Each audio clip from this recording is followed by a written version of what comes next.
తన బిడ్డల జీవితాల్లో ఎన్నెన్నో కార్యాలు, ఊహించని కార్యాలు, ఆశ్చర్య కార్యాలు జరిగించే దేవుడు. కీర్తనకారుడైన దావీదు అంటాడు, ప్రభువా నీవే కదా ఆశ్చర్య కార్యాలు జరిగిస్తావు. ఆశ్చర్య కార్యాలు జరిగించు దేవుడవు నీవు తప్ప ఎవరున్నారు?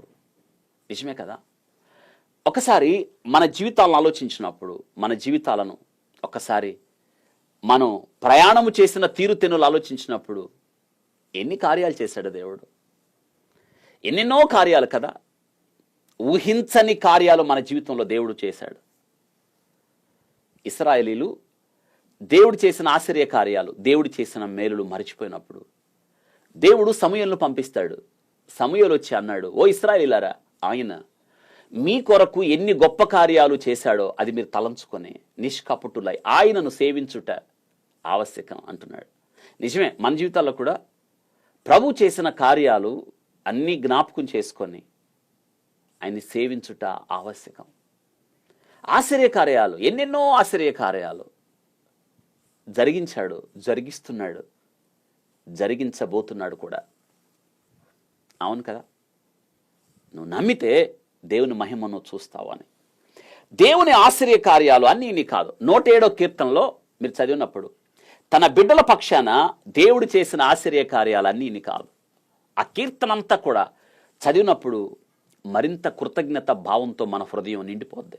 ప్రభువా నీవే కదా, ఈరోజు నేను ఈ స్థితిలో ఉండడానికి కారణం నీవే కదా, నేను బ్రతికుండడానికి కారణం నీవే కదా, నేను ఇంకనూ సజీవుడుగా నేను స్తుతించడానికి కారణం నువ్వే కదా. నువ్వు చేసిన ఆశ్చర్య కార్యం ఈరోజు మనం జ్ఞాపకం చేసుకోవాల్సింది అదే. ఎన్ని కీడులు దేవుడు తప్పించాడు కదా. కరోనా తెగుల నుండి ఎంతమంది చనిపోయారు? గొప్ప గొప్ప వాళ్ళు చనిపోయారు, పేరు ప్రఖ్యాతులు ఉన్న వాళ్ళు చనిపోయారు, డాక్టర్స్ చనిపోయారు, ధనవంతులు చనిపోయారు. కానీ నువ్వు నేను చనిపోలేదు, మనల్ని బ్రతికించాడు. ఈరోజు సజీవులుగా దేవుని సన్నిధిలో వాక్యం వినగలుగుతున్నాం, ఆయన్ని కీర్తించగలుగుతున్నాం. ఇది ఆశ్చర్య కార్యం. ఎన్ని గొప్ప కార్యాలు! ఈ ఒక్కటే చాలు ఆయన మన జీవితంలో ఆశ్చర్య కార్యాలు జరిగించాడని. అందుకే 107వ కీర్తన 2వ వచనంలో ఏమంటున్నాడు తెలుసా? నీవు మమ్మల్ని విమోచించావు ప్రభువా అంటున్నాడు కీర్తనకారుడు. అవును కదా, యెహోవా విమోచించిన వారు అనే మాట ఉంటుంది అక్కడ. విమోచించాడు, ఈజ్ అవర్ రీడీమర్. ఎన్నిటి నుంచి పాపము నుండి విమోచించాడు మనల్ని, పాప శాపముల నియమము నుండి విమోచించాడు మనల్ని, ఎన్ని తెగుల నుంచి కాపాడాడు, విమోచించాడు, భద్రపరిచాడు, కీడుల నుండి తప్పించాడు. ఈరోజు ఆ విమోచన నీవు నేను అనుభవిస్తున్నావు. ఆయన్ని స్తుతించద్దా, ఆయన్ని కీర్తించద్దా? యెహోవా విమోచించిన వారు ఆ మాట పలుకుదురుగాక. ప్రభా నన్ను విమోచించావు ప్రభా అని ఆయన్ని నిత్యము మనల్ని స్తుతించాలి, మనం కీర్తించాలి. ఆ 3వ వచనంలో అంటున్నాడు, ఆయన ప్రోగు చేయు దేవుడు, ఆయన చెదిరిన మనలను ప్రోగు చేశాడు. ఈరోజు కదా, ఈరోజు ఆలోచించండి, మన చుట్టుపక్కల మన కుటుంబ సభ్యులు ఉన్నారు, సజీవులుగా ఉన్నారు, వాళ్ళు ఇంకా ఏ కీడు జరగలేదు. ప్రభు మనల్ని పోగు చేశాడు. అద్భుతం. ప్రభు సన్నిధికి పరిగెడతాం, దేవుని నమ్మిన బిడ్డలతో కలిసి ఆరాధిస్తున్నాం, మనల్ని ప్రోగు చేశాడు. యేసు క్రీస్తు రక్తము ద్వారా విమోచించబడిన మనం ప్రోగు చేయబడ్డాం. ఇప్పుడు ఆయన పిల్లలగునట్లు ఎట్టి ప్రేమ అనుగ్రహించనో చూడుడి. చూసారా, విమోచించాడు, మనను ప్రోగు చేశాడు.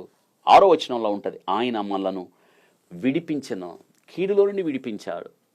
ఎన్ని కష్టాల నుంచి విడిపించాడు ఆలోచించండి. వారు కష్టకాలమందు యెహోవాకు మొరపెట్టిరి, ఆయన వారి ఆపదల నుండి వారిని విడిపించెను.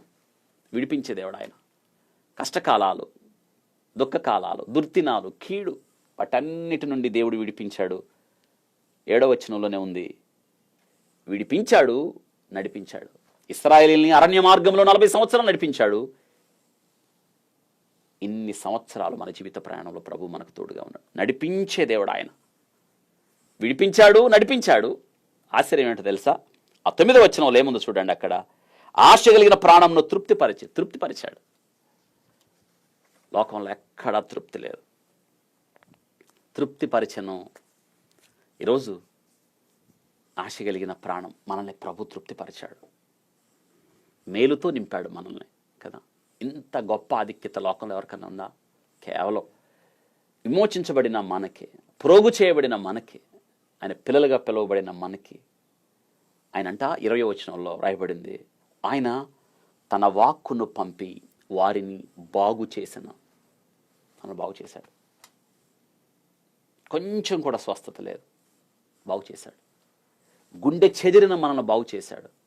కల్లోలం, దుఃఖం, వేదన, బాధ, దిగులు, చింత, విచారం, బ్రతుకుతన లేదు, ఆశ లేదు. అయితే వాక్కును పంపి ఆయన బాగు చేశాడు. వారు పడిన గుంటలో నుండి తీశాడు. బాగు చేయి దేవుడు, ఇంతటి తావలేదు, బాగు చేశాడు. ఆయన దీవించాడు. 38వ వచనంలో వారిని ఆస్వాదింపగా అని చదువుతున్నాం. ఆయన మనల్ని ఆస్వాదించాడు. అందుకే కదా మనం ఇక్కడ ఉన్నాం. ఆశీర్వదించిన దేవుడు ఆయన. వింటున్నారా? ఎన్ని గొప్ప ఆశ్చర్యకార్యాలు, ఎన్ని గొప్ప వాగ్దానాలు. విమోచించాడు, పోగు చేశాడు, విడిపించాడు, నడిపించాడు, తృప్తిపరిచాడు, బాగు చేశాడు, ఆశీర్వదించాడు. మరి ఆ దేవుణ్ణి కీర్తిస్తున్నారా? కొనియాడుతున్నారా? గణపరుస్తున్నారా? ఇప్పుడే 107వ కీర్తన అంతా కూడా కంటతి పెట్టేయండి. ఎన్నెన్నో వాగ్దానాలు, అవన్నీ మీ కొరకే.